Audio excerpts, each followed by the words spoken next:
हमारे साथ हमारे तमाम सहयोगी लगातार जुड़े हुए हैं, उनके पास मैं चलूंगी, लेकिन उसके पहले जल्दी से आदेश एक टिप्पणी आपकी लेना चाहूंगी अजित, लेकिन उसके पहले मोहित दुबे के पास चलते हैं। मोहित, बाहर बहुत ज्यादा भीड़ है, कार्यकर्ता दूर दूर से लगातार आ रहे हैं, जरा लोगों से बातचीत कीजिए, उनकी प्रतिक्रिया लीजिए। मोहित। बिल्कुल ठीक बात कर रही है चित्रा, आपकी बहुत ज़्यादा भीड़ जो है वो ग्राउंड में बढ़ चुकी है, लेकिन अभी भी कतारों में लोगों का आना बंद नहीं हुआ है। और यहाँ पे आप देखिए कि दो तरफ कतारें लगी हुई हैं और लगातार लोग यहाँ पर आ रहे हैं अंतिम दर्शन करने के लिए। अंतिम संस्कार यहाँ पे होने जा रहा है, कुछ लोग यहाँ पे पहुँचे हुए हैं। किस तरीके से आज अजीत दादा को आप याद करते हैं और कहाँ से आए हैं? इतना कद्दावर नेता अगले 100 साल में पैदा नहीं होने वाला, विजन वाला नेता, लोगों की सोच वाला नेता। आप ये भीड़ देख रहे हो, कैसा लग रहा है आपका? जमीन पे थे, कभी गरीबों के साथ में थे, अमीरों के साथ में नहीं थे। पूरे पूना जिला हमारा बहुत बड़ा अनाथ हो गया, अभी हम सब लोग अनाथ हो गए। दादा ऐसा कद्दावर नेता महाराष्ट्र को अगले 100 साल में नहीं मिलेगा। इतना विजनरी नेता था वो, सबसे जुड़ा था, किसान से जुड़ा था, गरीब आदमी के साथ जुड़ा था, कोऑपरेटिव सेक्टर में जुड़ा था। मैं पीडीसीसी बैंक में डायरेक्टर हूँ। 29,000 करोड़ का बैंक है हमारा, महाराष्ट्र में 1 नंबर का बैंक है। अजीत दादा का लीडरशिप होने के बावजूद ये बैंक अच्छी तरह से चल रहा है। इतना बढ़िया नेता नहीं होने वाला, गरीबों का मसीहा था। आप ये भीड़ देख रहे हो, पूरे बारामती के रास्ते ऐसे भीड़ से फुले हुए हैं। पूरे बाराबंकी में भीड़ है, पूरे तादाद में लोग पहुंचे कि अंतिम दर्शन करने के लिए, ये कहें कि एक झलक पाने के लिए दादा की यहाँ पर लोग पहुंच रहे हैं। हाँ जी, आप कहाँ से आए? बारामती का प्रॉपर। बारामती से। आप बहुत ज़्यादा भीड़ है, बारामती सहित तमाम जो पुणे का इलाका है उसमें अलग तरीके का विकास अजीत दादा ने किया था। आप किस तरीके से आज दादा को याद करते हैं, क्योंकि थोड़ी देर के बाद अंतिम संस्कार होने वाला है? दादा ये बारामती का प्रतिनिधि था, हमारा बड़ा भाई जैसे था। उन्होंने बारामती बहुत डेवलप किया है। आज हमारे साथ नहीं है, हमको बहुत दुख हो रहे। और अजित पवार जैसा नेता महाराष्ट्र में नहीं, दुनिया में नहीं कोई है। दुनिया में नहीं है अजित पवार जैसा नेता। जी, आप क्या कहेंगे?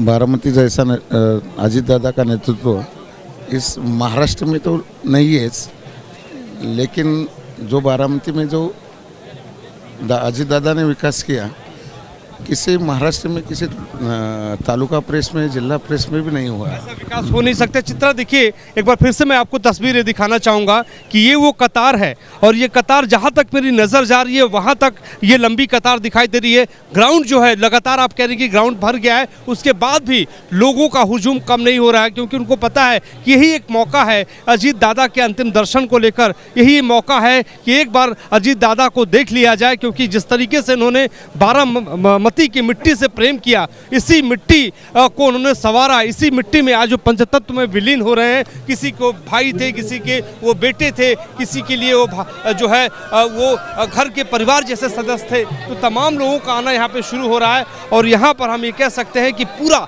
जो माहौल है वो शोक की लहर में डूबा हुआ है। पूरा बारामती के लोग भावुक हैं। आप किसी से भी ये सवाल कर लीजिए कि दादा को आप कैसे याद कर रहे हैं, तो वो भावुक हो जाता है इंसान, उसकी आंखों में आंसू छलक पड़ते हैं। हम आपको एक वाकया बता दूं कि कुछ दिनों पहले मैंने दिल्ली में आखिरी बार उनसे मुलाकात की थी, प्रफुल्ल पटेल के घर पर। और वहां पर जो है उनसे दादा से पूछा था कि आप तो चुनाव जीत गए हैं, बहनों के खातों में पैसा डालकर, महिलाओं के खातों में पैसा डालकर। उनका ये कहना था कि जिस तरीके से मैंने पूरे बारामती का विकास किया है, महिलाओं का उत्थान किया है, उसी तरीके से मैं चाहता हूं कि पूरे महाराष्ट्र में महिलाएं जो है आत्मनिर्भर हो जाएं, कंधे से कंधा मिलाकर पुरुषों के साथ चलें। यही मेरा विजन था, इसी वजह से मैं ये योजना लेके आया और इसी वजह से हमने महिलाओं के खातों में पैसा डाला। तो मैंने कहा कि दादा, क्या इतना पैसा है कि आप महाराष्ट्र के भीतर लगातार महिलाओं के खातों में डाल सकते हैं? तो उनका ये कहना था कि आप देखते रहिए कि हम किस तरीके से और लोगों के खातों में, महिलाओं के खातों में पैसा डाल के उनको सशक्त करें, ताकि वो घर से बाहर निकलकर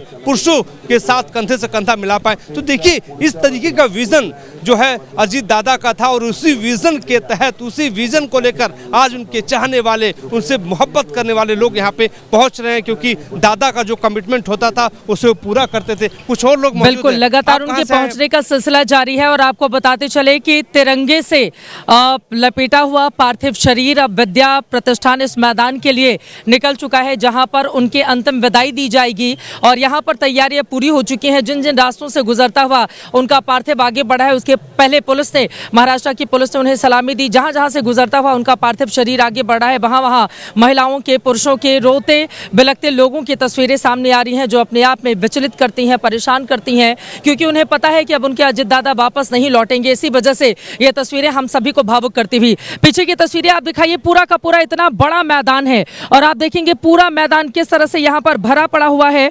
दूर दूर से लोग यहाँ पर पहुंचे हुए हैं। आपको बताते चले बारामती में काटेबाड़ी स्थित उनके आवास पर उनको अंतिम विदाई देने के बाद अब श्रद्धांजलि, श्रद्धा सुमन अर्पित करने के बाद अब उनका पार्थिव इसी मैदान में लेकर आया जा रहा है और जहां तक आप नजर दौड़ाएंगे वहां तक सिर्फ आपको एनसीपी के कार्यकर्ता ही आपको दिखाई दे जाएंगे। परिवार के लोग, पार्टी के नेता, कार्यकर्ता अंतिम दर्शन करने के लिए यहां पर इस मैदान में व्याकुल नजर आ रहे हैं। अंतिम यात्रा उनकी निकल चुकी है उसी बारामती की सड़कों से, वो अंतिम यात्रा जहां पर कभी राजनीति का ककहरा सीखा था अजित पवार ने, उसी हिस्सों से गुजरते हुए उनका पार्थिव शरीर आगे बढ़ रहा है, जहां पर उन्होंने दृढ़ निश्चय किया होगा कि एक दिन बड़ा होकर मैं बड़ा नेता बनूंगा, क्योंकि यहीं पर शरद पवार के साथ उंगली पकड़कर उन्होंने चलना सीखा, राजनीति के मैदान में अपने कदम बढ़ाए और उसके बाद अपने लिए बहुत बड़ी लकीर इसी महाराष्ट्र में उनकी ओर से खींच दी गई। एक एक करके सभी की टिप्पणी में ले लेती हूँ, लेकिन उसके पहले गणेश जल्दी से आपके पास आते हुए कौन कौन से और बड़े नेता यहाँ पर पहुंच चुके हैं और कितना वक्त लगेगा,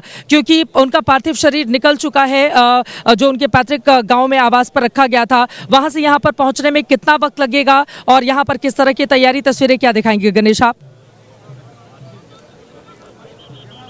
जी देखिए चित्रा, 10 मिनट लग सकता है क्योंकि 10 किलोमीटर का अंतर है और कॉन्वॉय के साथ उनका पार्थिव शरीर आने वाला है। कोई अंतिम यात्रा निकाली नहीं जाएगी, तो सीधे यहाँ विद्या प्रतिष्ठान में उनका पार्थिव पहुंचेगा। और मेरे पीछे की तस्वीरें दिखाऊंगा तो अभी थोड़ी देर पहले राज ठाकरे पहुंचे हैं, उनके साथ में उनकी पत्नी है और साथ ही साथ रितेश देशमुख भी यहाँ पहुँचे हैं और तमाम कैबिनेट के जो मंत्री हैं, जो महाराष्ट्र कैबिनेट के तमाम मंत्री हैं, वो सभी के सभी यहाँ पर मुझे दिखाई दे रहे हैं। इसके अलावा एनसीपी दोनों गुटों के जो विधायक हैं वो दाईं तरफ बैठे हैं। कांग्रेस के कुछ विधायक हैं जिसमें निशांत सिद्दीकी और माणिकराव ठाकरे जो कांग्रेस के नेता हैं वो दिखाई दे रहे हैं। विश्वजीत कदम यहाँ पर दिखाई दे रहे हैं और तमाम लोग यहाँ पर हैं। नवाब मलिक यहाँ मुझे दिखाई दे रहे हैं, तमाम लोग यहाँ पर हैं। और बारामती ही नहीं तो पूरे ये कोल्हापुर रेंज की अगर मैं बात करूँ तो 5 यहाँ प्रमुख स्थान हैं, जिसमें कोल्हापुर, पुणे, पिंपरी चिंचवड, फिर सातारा, सांगली आता है, बारामती, ये वहाँ से लोग आ रहे हैं, मुंबई से लोग आ रहे हैं और थोड़ी देर में यहाँ पर मुख्यमंत्री नितिन नवीन भी यहाँ रहने वाले हैं। तो यहाँ है और आप जैसे आप तस्वीरें दिखा रही थी कि लोग जहाँ जगह मिल रही है वहाँ जाने की कोशिश कर रहे हैं। खास तौर पे लोग ऊपर की तरफ बैठना चाह रहे हैं ताकि वहाँ से वो इस चिता को ठीक से देख पाएँ और जो विधि अनुसार उन पर अंतिम कार्य होगा उसको वो ठीक से देख पाए और आप अपनी आखिरी विदाई उन्हें दे सकें। तो पुरोहितों की यहाँ पर मैं एक पूरी टीम देख रहा हूँ, जिसमें करीब करीब 11 पुरोहित यहाँ पर मुझे दिखाई दे रहे हैं, जिन्होंने सारी जो विधि अनुसार व्यवस्था करनी है वो कर दी है और विधि अनुसार करीब करीब 1 घंटे ये प्रक्रिया चलेगी। 11 बजे उनको अग्नि दी जाएगी, इस तरह की जानकारी थी, लेकिन थोड़ा डिले हुआ है। तो जैसे ही अभी 5-10 मिनट में जब पार्थिव उनका यहाँ पहुँचेगा, पार्थिव आने के बाद में यहाँ उनको राजकीय सम्मान के साथ उनको यहाँ पर सल्यूट दिया जाएगा, उसी सम्मान के साथ उन पर अंतिम कार्य किया जाएगा। तो यहाँ पर सलामी देने के लिए पुलिस दल पहुँचा है। इसके अलावा यहाँ महाराष्ट्र पुलिस का बैंड भी पहुँचा हुआ है। तो तमाम तैयारियाँ इस राजनेता को, इस लोक नेता को अंतिम विदाई देने के लिए प्रशासन ने भी की है,